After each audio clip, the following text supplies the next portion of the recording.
آج جیسے میں اور آپ جمعے کے لیے جلدی آتے ہیں یا لیٹ آتے ہیں، یا میں اور آپ دیکھ لیں ہم جمعے کے لیے جلدی آتے ہیں یا لیٹ آتے ہیں، اسی طریقے سے حضرت سیدنا عمر بن خطاب رضی اللہ تعالیٰ عنہ جمعے کے لیے نا خطبہ دے رہے تھے، خطبہ دے رہے تھے کہ سارے لوگ آئے، خطبہ سنا، آخر میں ایک شخص آیا، یعنی آخر میں ایک شخص آیا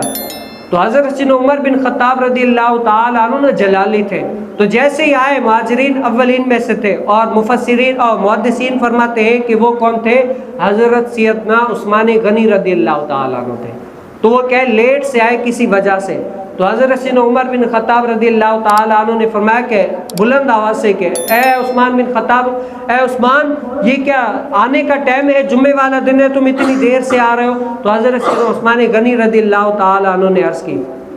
کہ اے عمر بن خطاب، میں کام کاج میں مصروف تھا، کہیں پر چلا گیا تھا، یہ وہ مصروفیات تھی، تو جیسے ہی میں نے آپ کا خطبہ سنا تو بس وضو کر کے فوراً ہی کہ میں جمعے میں آ گیا ہوں۔ تو حضرت سیدنا عمر بن خطاب رضی اللہ تعالیٰ عنہ نے پھر فرمایا، کیا تمہیں نہیں پتا کہ مصطفیٰ جان رحمت صلی اللہ علیہ وسلم نے جمعے والے دن غسل کرنے کا حکم دیا ہے کہ تم کیا کرو، غسل کر کے اہتمام کر کے جمعے کے لیے آیا کرو۔ اب یہاں پر دو باتیں ہیں، پہلی بات جمعے کے لیے جلدی آنا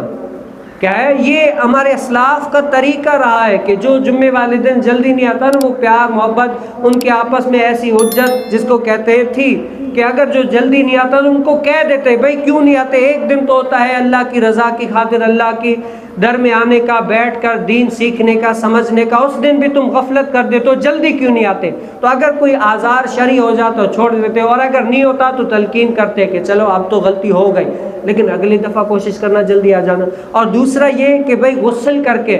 تو یہاں پر بھی یہی ہے کہ اگر غسل کرنا واجب ہوتا، جیسے امام شافعی رحمۃ اللہ تعالیٰ علیہ اور دیگر کا یہ موقف ہے کہ بھائی غسل کرنا واجب ہے،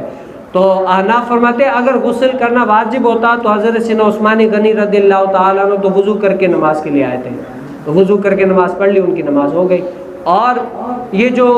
خطبے کی اذان ہے نا، یہ اذان اول، یہ ہے اس دور میں حضرت سیدنا فاروق اعظم رضی اللہ تعالیٰ کے دور میں نہیں تھی، یہ جو اذان ثانی جو شروع قرار دی گئی ہے نا، وہ حضرت سیدنا عثمان غنی رضی اللہ تعالیٰ کے دور میں ہوئی ہے،